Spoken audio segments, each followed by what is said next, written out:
Hi, folks. Welcome back to Heard on the X, the East Coast premier music talk show. We are joined on the phone right now by the legend himself, the Cosmic Cowboy, Shane. Brother Shane. Are you there, Shane? I hope you brought a note. I'm so sorry. I am so sorry. It's this automation, gosh darn it. See, he even knows you can't even lie to Shane. The stage is mine. I'm having a good time, and by God, I'm going to get something out of this. He can wait. He's old. What the hell is he going to do? What the hell is going on up there? Well, we're actually preparing for the first winter storm of the winter what here. I'm talking about. Yeah, it's crazy. Oh, I'm telling you, it looks like you got 13 to 17 western New York counties going to get labeled with it. I mean, let me ask you a question because, A, I'm old, and B, I'm blonde. But didn't the blizzard of 77 happen right after the first of the year in January where you expect to get them? Yes, correct. Okay. Didn't the same thing happen in 85? Yes, it did. Early in the year. That's why what in the world is going on up there? I mean, this is almost May. Correct, yeah. And we either have major storms in October or end of April for some reason now. Welcome to Mother Myth doesn't exist. Well, anyway, nice night for everybody to sleep through it. Maybe lots of folks will get work canceled tomorrow and get a 3-day sleep in. That's true. That's true. Is this a wonderful region or what? Well, you're joining us from Richmond, Virginia now, right? Yeah, but our stuff is coming up at you. It's been cold, very cold for here, and very rainy for about 12, 14 hours now. So, and that's all being swept up the east. So I expect, and then you got yours is coming in from what, the northwest. So. I think it's going to be over till tomorrow for y'all. All I know is up to this point, I was looking so forward to talking to you, and now you got me depressed, Shane. I'm sorry. I was really excited about talking to you, and now I'm just scared and I want to go buy salt. We have to go buy milk. I'm a ditz. I'm a blonde. Never mind. Go about your business. Hey, I'll tell you what, and Joshua is with us here, and Josh is a young man. Josh is 22 years old. 23. 23 years old. And after this conversation, I want you to listen to this man, and I want you off air to tell me how old you think he is, because you're going to think you're talking to someone between your age and my age. Well, you already sort of gave me hints, so I can sort of. Yeah, but I'm telling you, not of any hit. Just listen to this guy talk. Okay, Shane. First of all, I want to again welcome you back to the Buffalo airwaves, and thank you so much for joining us on the show. Yeah, if I felt any better about it, I'd have to be triplets. I'd like to start from the beginning, if that's okay. What were you doing prior to Buffalo? What got you into radio in the very beginning? Oh man, how do you answer that? I got into radio in the beginning. I think I was 8 years old, and I got my start in broadcasting out of the Naval Service, and I was kind of adopted by the news director of a God station in Los Angeles. His name was Gary Goodwin, but he was on the air as Brian Cavanaugh. And Brian had a problem with alcohol, so when he'd get blasted, I would have to write his news reports, which he would broadcast from his house or from the news cruiser. So they had me all slated to go out to Lompoc or to Indio, and then I would come in, and these were the days with, the greatest disc jockeys in history were there. I met them all from Wink Martindale. They were all just great guys. But I couldn't handle the pressure. So one night I got in my car, and I went back up to my home up in the mountains, and I was pumping gas, and a radio station was doing a remote, and I said, I'm a jock from Los Angeles, and they looked at me in my greasy white suit and said, really? I said, yeah, and that's how it started. So instead of starting in a town of 3 or 4 million where I could have been a contender, I could have been a somebody, I started in a town of 10,000. That's how I started. And then you up and down the radio dial all over state to state, I'm assuming, correct? That's just about the same with every one of us, except Danny. Danny started right here in Buffalo. Danny is Buffalo. So, God bless him for it, too. What brought you to Buffalo, New York? Huh? What brought you here to Buffalo? What brought you here? I have trouble hearing. It's not the ears that are first to go. It's the mind that hears what the ears are hearing, but doesn't understand it. Once again, I'm trying to bet. I'm just kidding. I'm trying to bet Joshua here. You got to stop doing that because right now I'm trying to get money out of Joshua. There's no way he's going to guess I this. figure you got a bet on it. You were late, so you're going to lose. All right. Yeah.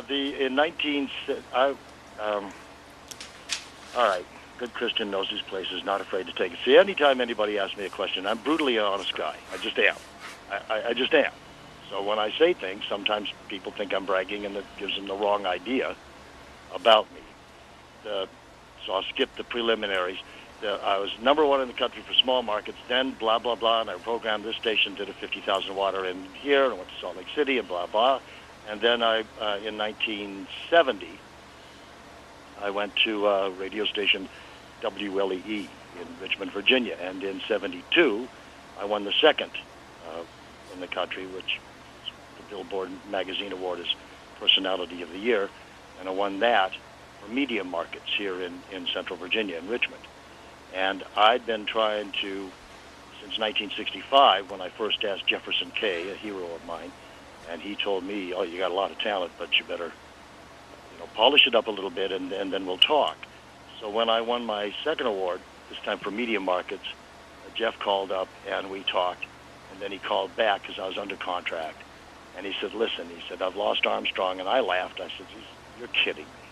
I said, I had to replace Armstrong in Greensboro, Winston-Salem, High Point, North Carolina in 67. Now you want me to come up and replace him again? He said, well, not really. He said, I do, but you got to work at it. So it turned out that big promotional people that they were in those days, it was a dynasty, WKBW. There are very few dynasties. You have some in Buffalo, but KB was one of them. And I came up for a thing called the Great American Talent Hunt, where they had apparently, according to Jeff, they pulled in, I think it was 10, 2 weeks, Monday through Friday. They pulled in 10 of the top guns from around the country, put them on the air for a shift, full shift, as though they were home, and then had the listeners in Buffalo cast their votes. And that's how I came to WKBW. That had to be massive pressure, though. I mean, so you're brought to town with 9 of your contemporaries. We didn't see each other. I mean, I think I was like the 7th, 8th, 9th, or last guy or something. But you were aware it was going on, though, correct? Oh, I knew by then what was going on. Yeah, sure. I mean, that just had to be... I didn't care. Exactly. I mean, obviously. Now I was scared more of making the...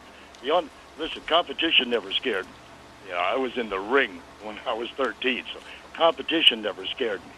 What scared me was, my God, what if they don't like me? Right, sure. My relationship has always been with people, the audience. That's always been what fed my children, is that I have a personal relationship. I want to be able to touch people, and I want them to touch me, and that's how I went in. I was naturally very, very nervous, exactly. But I wasn't nervous because of the competition. I was worried that the people of Buffalo wouldn't like me. All right, is this folklore? I got to ask you this because I read this. Did you show up in Buffalo in a custom-made jean outfit with Shane and studs written down your legs? No, that's... Is that is like the coolest entrance ever in the history of the world, dude. No. I think, yeah, there's that one, and then there's the one about my leathers. I made all the years before I came to Buffalo. I stopped doing it when I got into Buffalo, pretty much, after about a year or two. But I designed all my own clothes, and I had them handmade. And I had... Sandy Beach started this. I shoot him in the toe, which is about as close as I could get to hurting him. He's a big fellow. But I had jeans that I designed, and I had them made, and they had silver studs down where the seam would go, the side seams. And you know how people will see something and then they'll take a perception of it, and then later the perception will become the reality, and not the reality being the real? Correct. So it came about that there's myths and there's legends about the jock, and that's a myth. I had silver studs on my jeans, but it didn't say Shane down there. Sandy will tell you I'm lying. He'll tell you that it said Shane, but it really didn't. I'll tell you what, He though. asked me if I had a ponytail down to the back of my neck. Yes, I did. I want to believe that you had Shane on there, because I'm picturing like the good, the bad, and the ugly or something. I mean, that is like one of the coolest intros anybody could make ever. I'm going to skip this commercial break because I just want to keep talking to you. But off the beaten path. That's all I'm going to give you. I don't want to give you the last half hour. You asked me for an hour, and then you make me wait till you've blown the whole time for you and that young whippersnapper there. And then I'm supposed to cram all this. No. In 9 minutes. That's as bad as. No, we can keep you on as long as we want. We can keep. You can stay all night with us. All right, do what you got to do. Now, let me ask you this question though: how close was WKRP to reality of radio at that time? The TV show WKRP. That's another myth. There's a myth that's been around for many years that the character of Dr. Johnny Fever was based on Big Brother Shane. I've actually heard. I wasn't referring to that, but legend. I don't believe legends. I can attest to if they're correct or not. But that's a myth. I don't believe that that's been said, but I don't believe that it's true. And the portions of WKRP, every personality on that show, you knew whatever market you lived in. You knew someone like, what was his name, Les Nessman? Les Nessman, yeah. Venus Flytrap. Venus Flytrap, very well. One of the guys down here in the 4 years I spent here before I came to Buffalo, a best friend of mine, was about a 6'6" black American by the name of Kirby Carmichael. And he was like the guy you described, Venus Flytrap, only he was that in this community. And we terrorized the town for about 4 years. We were like salt and pepper. He would take me to his clubs for shows, and I'd take him to mine. But you didn't see that very often. You didn't see a racial mix on a radio station very often. In that respect, WKRP did some groundbreaking. You got to do your commercials. Yeah, we're skipping this commercial break because I want to know. Honestly, and you come. Okay, now let's go. I'm costing you money. I get something out of it. You come into Buffalo. You're beginning to think I was a perfect understudy for an idiot here. All right, whatever you want to do. You come into Buffalo. You do this contest, which unbeknownst to you, maybe beknownst to you, whatever the case may be, I still want to picture you wearing these pants, even though you don't want me to picture you wearing these pants. Well, they were very close to it. I mean, listen, I'll say this. If the silver studs said Shane down the sides of my pants, the letters were small. Whatever I did, I tried to have a little modicum of class about it. So if it said Shane, the letters weren't all the way across my legs. They were just big enough to cover the seams in the pants. See, first it started that you didn't have Shane. Now you're saying plus two, Josh. I got to show you something really quickly. Go ahead. I got to show you something. By the end of this interview, he's going to just admit that it was just bold right across. How are you people? It's not going to be confrontational. No, it's about the size of no. The style of my. Never mind. But now you came in second on that. Did you come in first? You came in second. That's a story I don't really want to get into. Okay, that's fine. The night of the Hall of Fame, and this was in my remarks, and I made sure that everybody heard it. I've heard many stories, I've read many stories about the great American talent hunt. I will tell you the truth of me now. The only two people in the world that know the truth of the great American talent hunt are my hero, Jefferson K. Jeff K. he was known as. He was my program director. He's the man I tried to work for years. I adore the man. He knows what happened, and I know what happened. And I told him that was the end of it. I would never repeat the story, and I'm not. So people can say whatever they want, but I know what happened, and I won't go into it any further. Jeff trusted me, and I took that trust, and I've proved myself worthy of that trust. And we totally respect that. So you're on the air now. So let it go. I came in second, and now I'm on the air. Okay. Jesus, I hate to come in second. That's what I mean. I just can't. I couldn't. I find that sooner kill myself than come in second. Unfathomable, to be honest with you. One of the things is I was doing research, and you and I had a conversation, and I want to tell you, I really talking to you for the last couple of days has just been a real sweetheart. Just wonderful experience. I mean, honestly, thank you. But I want to talk about. I interrupt you when I hear you trying to compliment me because I'm not very good at it. I know you don't like taking compliments. I've noticed that about you. I'm not very good at it. I try so hard to make people like me, and then when they say something nice to me, I don't really know how to respond. It kind of makes me feel like I'm not worthy of. It was the way I was raised. My mother was strict. Well, you're probably more humble than people believe that you are. I mean, you're probably it's probably just a personality. You're probably more humble than, sometimes people look at somebody with confidence or somebody that can get something done, and they think that they're egotistical when really they're not. They're just able. No, I don't think there was ever I don't know. You could ask a lot of the guys up there. They may feel the way I do. I don't know. I know that there's the surest way to tell that a man loves what it is he's doing is A, he gets out of his car, his pace quickens as he comes into work, and B, if his mouth is dry and he's nervous as he walks on stage or walks into the control room. And those two things happen to me every day, every time I've ever had to appear in front of a crowd or behind a microphone.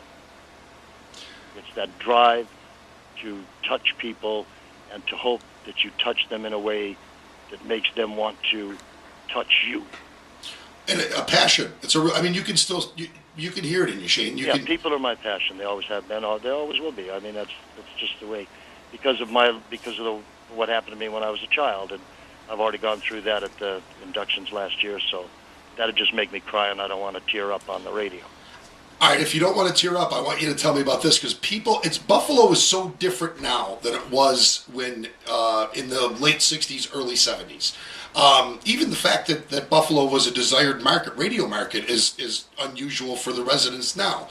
But I was doing research, and you and I had this great conversation about this 747 Club.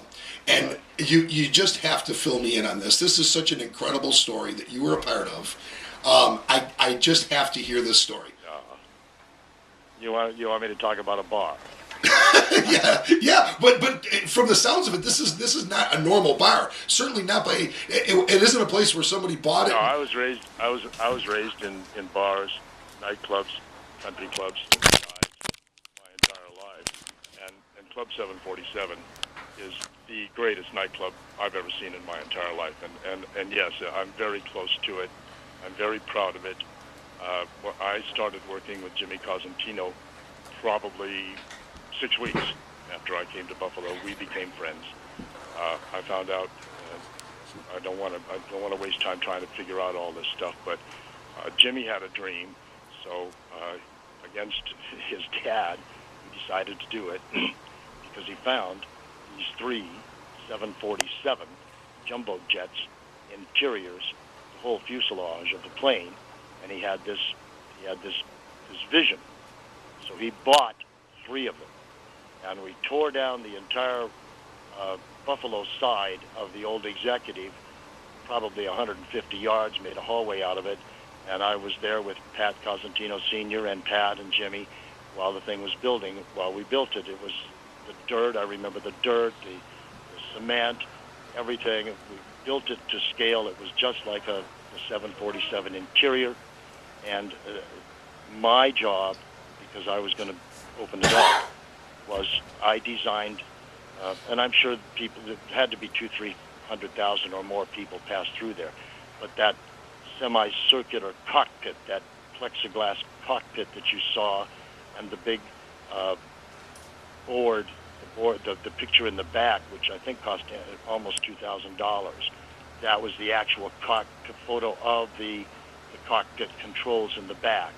And we designed the speaker systems, etc. And when we opened it, before I forget, I just want to say, I've never in my life ever seen or known of a club, ever, that was able to charge a $2, eventually it was reduced to $1, boarding pass fee to get in. And I think Club 747 did that for 7 or 8 years. He built another one in Rochester, kept the third for spare parts. But in the meantime, we put that, I think we had 12 monitors over the over the passenger seats. And I did it, I can't even remember how long I did it. But I do know that it was 4 abreast all the way down the entire hallway and into the Executive the first night. It stayed that way the first year. I did contests and stuff like that. But the thing that I was so proud of was the sound, the music, all that. That was my job. And the first night, we took it off. Everything was quiet. Took it dark, and then the cabin lit up. I came in with my fancy dancy clothes. Said to everybody, "I love you guys. Stand by. Get ready to fly." Yada. And then it started very slowly, and on their screens was this picture of a 747 at the far end of the runway turning to come down the runway and make its takeoff. And you could hear the sound of the engines. Well, as it picked up speed, I continued to bring up the monitors. And by the time the 747 left the ground, all the drinks, all the tables, all the chairs, everything in the place was shaking. You could hear little screams and squeaks out of the ladies out there because it was amazing to see. And as the 747 took off and made its pass up, turning to the right, then the sky dissolved into a starlit sky. And as that dissolve was happening, the sound of the engines would be blended into the about a minute and 20 seconds that both of them were together. The blending of the Moody Blues and a song called Higher and Higher. And the place just shook. And as soon as I had figured I had everybody scared enough, then I blended that into the music and we took off. It's amazing. Greatest club I ever saw in my life. Yeah, and it's and once again, you touched on it quickly, but they were able to charge a cover charge, which they called a boarding pass. Years and years. And a lot of it was because there was a personality like yourself there. I mean, that's what brought the people there. I don't know. I think that club was so god-awful gorgeous that they probably could have done it without me, but I helped build it. That's where my pride. And that's got to be amazing that you built that. And then, like I say, to have the foresight to be able to work with people that are so creative, that, I'm going to buy a couple 747 interiors and build a club. Anybody would look at somebody and think you're crazy. Well, I mean, you would. People very close to him thought the same thing. Yeah. But he proved them right. I mean, he proved them wrong. Yeah. Well, and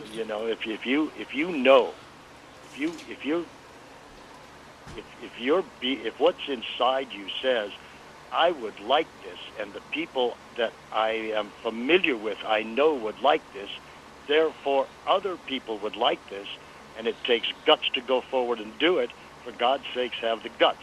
And Jimmy Cosentino had the guts, and his father and his brother Pat backed him up, and it was a tremendously successful thing. And I'd gone back to them. I'd been with them since they started. I mean, I did New Year's Eve. My band played there at the Executive. We did, the Savage and the Platters and the Chubby Checker, and it was a great place to go. Always has. I don't even know. I think it's just a hotel now, isn't it? Yeah, it's just a hotel now. Yeah. Something else though, and that Jimmy did is, and you and I have come back to this theme several times when you were talking about programming stations and everything else. You surround yourself with good people, and you can get the job done. And even if it seems like an insane job of taking radio stations. Yeah, exactly. Jimmy would hire This was something that was written about. I was once asked in an important publication for broadcasters because I had taken a few stations to number one in their markets. And Claude Hall, the people at Billboard, they said, we want to ask you, we're talking to some program directors. Can you tell us what you think is the difference between a good program director and a great program director? Substitute the word manager. Talking about Jimmy Cosentino and Pat Cosentino and people like that. Substitute program director for manager. And I told them that something that they printed that I've always felt. That is this. I'll use it in the radio idiom because that's the one I'm familiar with. A good program director has a vision of where he wants his station to go. And he takes his entire staff by the hand and he leads them toward that vision until it's reached. A great program director has the same vision. He surrounds himself with the most talented people he can possibly find, and he allows those people to take his station to that vision. And that's what makes Ronald Reagan a great president. Not a great intellect, but he was smart enough to know he wasn't the smartest man in the world, and I'm smart enough to know that I'm not the smartest man in the world. So I want smart, capable, hardworking warriors near me if I'm going to go in the arena and lose any blood. Well, you're going to lose blood when you take chances. I'm smart enough to know that if I skip this commercial break, I'm surely fired. So we're going to take a small commercial break, and on the other side, we're going to talk about trapezes and weightlifting competitions and everything under the sun. Stick around, folks. More Shane after the commercials.